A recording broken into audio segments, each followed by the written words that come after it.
নমস্কার, সবাই কেমন আছেন? আমি পলি সুব্রত ব্লগ থেকে পলি বলছি। বড়দের প্রণাম, ছোটদের ভালোবাসা দিয়ে একটা ব্লগটা স্টার্ট করলাম। বন্ধুরা সবাই কেমন আছো? আশা করছি সবাই খুব ভালো আছো। তোমাদের ভালোবাসাতে আমিও খুব ভালো আছি।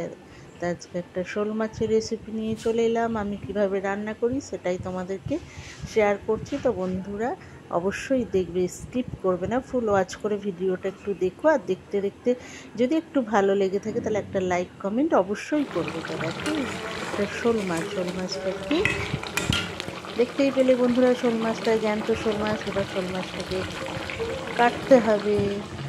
তা দেখো, এরকম কেটে ভালো করে নুন গরম জল দিয়ে ধুয়ে মাছটাকে নিয়ে চলে এলাম। এবার মাছটাকে নুন হলুদ মাখিয়ে, একটু সর্ষের তেল দিয়ে মাখিয়ে কিছুক্ষণের জন্য রেখে দেব।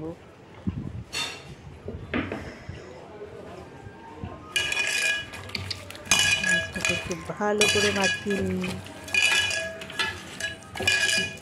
পুরো মাছটা কিন্তু রান্না করব না, আমি অল্পই মাছটা রান্না করব। যতটা রান্না করব ততটাই কিন্তু আমি নুন হলুদ মাখিয়ে নিলাম। তারপরে দেখো, আমি মশলার জন্য কাঁচা লঙ্কা, আদা আর জিরে নিয়ে নিলাম। নিয়ে দেখো একটু পেস্ট করে নেব। তো বন্ধুরা দেখো, আমার পেস্ট হয়ে গেছে মশলাটা, পুরো রেডি মশলা।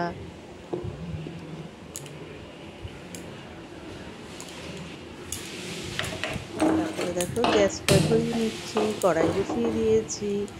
এরপর মাছটাকে ভাজতে হবে। দেখো, তেলটা গরম, তেল দিয়ে দিয়েছি কড়াই বসিয়ে। তেলটা একটু গরম হবে, তারপরে কিন্তু মাছগুলো ছাড়বো, নাইলে কিন্তু মাছগুলো কড়াইয়ে লেগে যাবে। সেই জন্য তেলটা আরেকটু গরম হোক।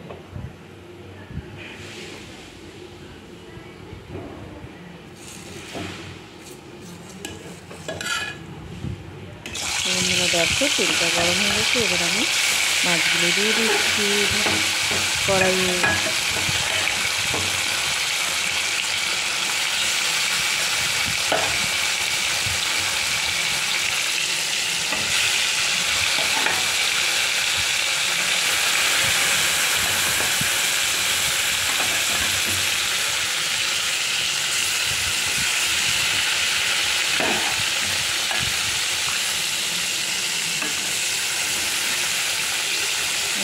দেখো, মাছগুলো দিয়ে দিয়েছি।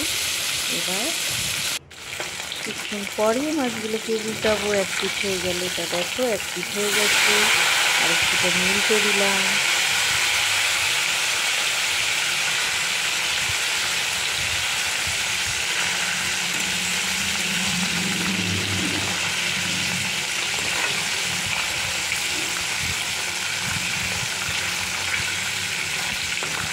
মাছগুলো নেড়ে চেড়ে ঠিক করে দিচ্ছি। তো বন্ধুরা দেখো, ওই মাছগুলো ভাজা হয়ে গেছে, আমি উঠিয়ে নিয়েছি। এবার কিন্তু মাছের মাথাটাকে দু টুকরো করে নিয়েছিলাম, ওটাকে এবার ভাজতে দিয়ে দিয়েছি। তা মাছগুলো পুরো আমার ভাজা হয়ে গেছে। তা ওই তেলের মধ্যে আমি কিন্তু একটু সরু করে কেটে নিয়েছিলাম উচ্ছেগুলো এবার দিয়ে দিচ্ছি। একটু ভেজে নেব। উচ্ছেগুলো যদি একটু ভালো করে ভেজে নিই তাহলে কিন্তু অতটা তিতো লাগে না, তিতোই লাগে না ভালো করে উচ্ছেগুলো ভেজে নিচ্ছিল। এটাকে একটু নুন দিয়ে নেড়ে চেড়ে এটা একটু ঢেকে দিলাম।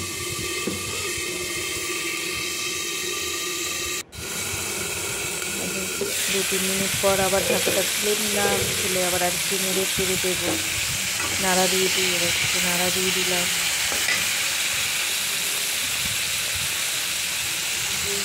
তারপর হলুদ দিয়ে দিচ্ছি। হলুদ দিয়ে আবার ভালো করে নেড়ে চেড়ে একটু ভেজে নেব।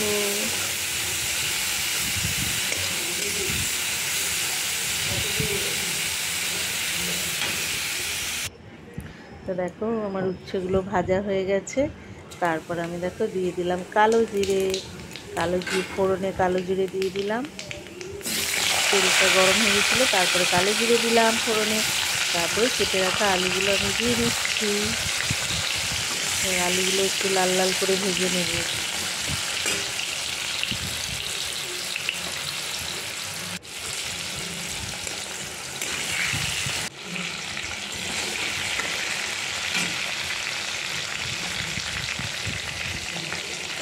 অল্প নুন দিয়ে এবার কিন্তু আলুটাও আবার ঢেকে দেবো। ঢেকে দিলে আলুটা খুব সুন্দর নরম হয়ে যাবে, ওই জন্য ঢেকে দিচ্ছি।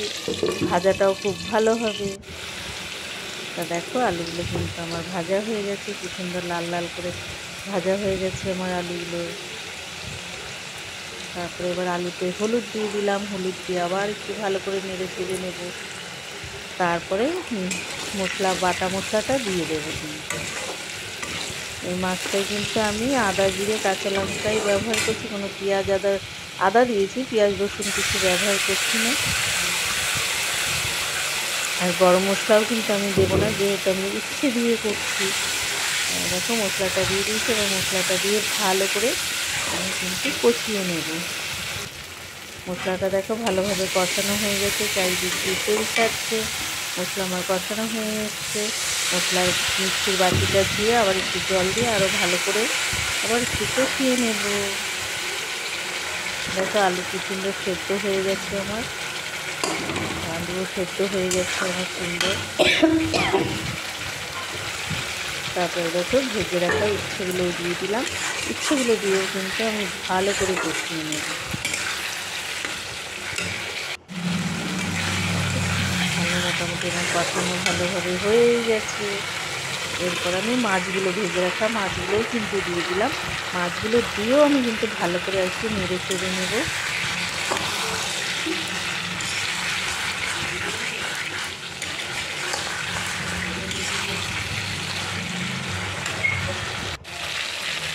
দেখো মাছ দিয়েও ভালো করে আমার কষানো হয়ে গেল। ওর সাথে এবার কিন্তু আমি জল দেবো। আমি কিন্তু গরম জল ব্যবহার করবো, উষ্ণ গরম জলটা, না একটু ভালোই গরম হয়েছিল জলটা, এই গরম জলটা কিন্তু আমি দিয়ে দেবো।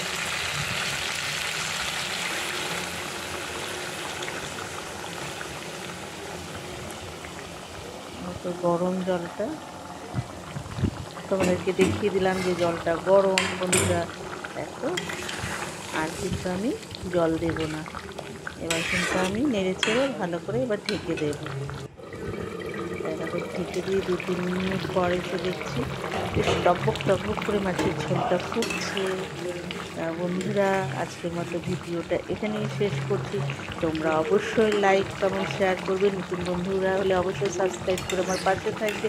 যে যেখান থেকে আমার ভিডিওটা দেখছো সবাইকে অসংখ্য ধন্যবাদ ও ভালোবাসা। এইভাবে আমাকে সাপোর্ট করার জন্য সবাই ভালো থাকবে, সুস্থ থাকবে, আর এইভাবে সবাই একবার রান্না করে খেয়ে দেখবে। আজকের মতো টাটা।